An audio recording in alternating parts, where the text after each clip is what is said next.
Welcome to Fantasy Stories. یہ کہانی وہیں سے آگے بڑھتی ہے جہاں محبت نے آزمائش کا راستہ چنا تھا۔ سلطنت کی فضا بدل چکی تھی، مگر ہر تبدیلی آسان نہیں ہوتی۔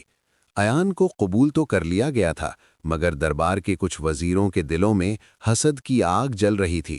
وہ ایک عام نوجوان کو شہزادی کے برابر دیکھنا برداشت نہیں کر پا رہے تھے۔ ماہین اب پہلے سے زیادہ مضبوط ہو چکی تھی۔ اس نے صرف محبت نہیں کی تھی، بلکہ اس محبت کے لیے کھڑا ہونا بھی سیکھ لیا تھا۔ وہ روز صبح ایان کے ساتھ دربار جاتی اور سلطنت کے فیصلوں میں حصہ لیتی۔ اس نے عوام کے مسائل سننے شروع کیے۔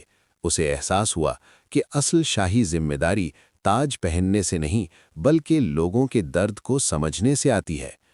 ایان نے بھی خود کو ثابت کرنے کا عزم کیا۔ اس نے تعلیم کے نئے مراکز قائم کیے، پرانے قوانین میں بہتری لائی اور کسانوں کے لیے آسانیاں پیدا کیں۔ رفتہ رفتہ عوام کے دل اس کے لیے نرم ہونے لگے، وہ اسے اپنا محافظ سمجھنے لگے۔ لیکن کہانی میں ایک اور موڑ باقی تھا۔ پڑوسی ریاست کا وہ شہزادہ جس سے ماہین کی شادی طے ہوئی تھی، اپنی توہین بھلا نہ سکا۔ اس نے دشمنی کا راستہ اختیار کیا اور سرحد پر فوج جمع کرنا شروع کر دی۔ سلطنت میں خوف کی لہر دوڑ گئی۔ بادشاہ بوڑھا ہو چکا تھا، اس کی آنکھوں میں فکر صاف دکھائی دیتی تھی۔ اس نے ایان کو بلایا اور کہا کہ اب وقت ہے، تم اپنے کردار سے ثابت کرو کہ تم اس سلطنت کے لائق ہو۔ ایان نے سر جھکا کر وعدہ کیا کہ وہ اپنی جان بھی قربان کر دے گا، مگر اپنی محبت اور اپنے وطن کی حفاظت کرے گا۔ جنگ کا خطرہ قریب تھا، مگر ایان نے تلوار سے پہلے عقل استعمال کی۔ اس نے خفیہ طور پر مذاکرات کی کوشش کی۔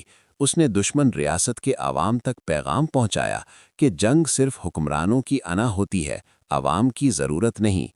آہستہ آہستہ سچائی کی روشنی پھیلنے لگی۔ ماہین ہر رات دعا کرتی اور محل کی بلند فصیل سے دور سرحدوں کی طرف دیکھتی۔ اس کے دل میں خوف بھی تھا، مگر یقین اس سے بڑا تھا۔ وہ جانتی تھی کہ سچی محبت کمزور نہیں ہوتی۔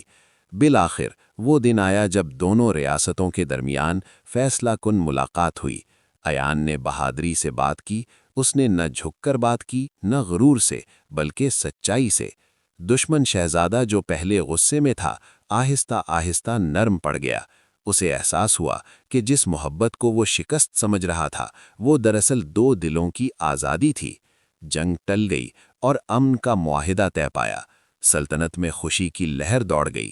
بادشاہ نے فخر سے اعلان کیا کہ ایان صرف شہزادی کا شوہر نہیں، بلکہ سلطنت کا وارث ہے۔ کچھ برسوں بعد جب بادشاہ نے تاج اتارا تو ماہین اور ایان نے مل کر سلطنت سنبھالی۔ انہوں نے انصاف کو اپنا قانون بنایا اور محبت کو اپنی طاقت۔ ان کے دور میں خوشحالی آئی، کھیت سرسبز ہوئے، بازار آباد ہوئے اور محل کی دیواروں پر مسکراہٹوں کی بازگشت سنائی دینے لگی۔ وقت گزرتا رہا، مگر ان کی محبت میں وہی تازگی رہی۔ وہ اکثر اسی باغ میں جا کر بیٹھتے جہاں پہلی بار ملے تھے۔ وہاں اب بھی پھول کھلتے تھے، پرندے چہکتے تھے اور ہوا ان کے ماضی کی سرگوشیاں سناتی تھی۔ ماہین کہتی کہ اگر اس دن میں خوف کو چن لیتی تو شاید آج یہ سب نہ ہوتا، اور ایان مسکرا کر جواب دیتا کہ اگر تم میں ہمت نہ ہوتی تو میں بھی کبھی خود پر یقین نہ کر پاتا۔ ان کی محبت نے صرف دو دل نہیں جوڑے، بلکہ پوری سلطنت کو سکھایا کہ اصل طاقت تلوار میں نہیں، بلکہ سچائی اور وفا میں ہوتی ہے۔ اور یوں یہ محبت کی داستان صرف ایک شہزادی اور ایک عام نوجوان کی کہانی نہ رہی، بلکہ آنے والی نسلوں کے لیے امید کی روشنی بن گئی۔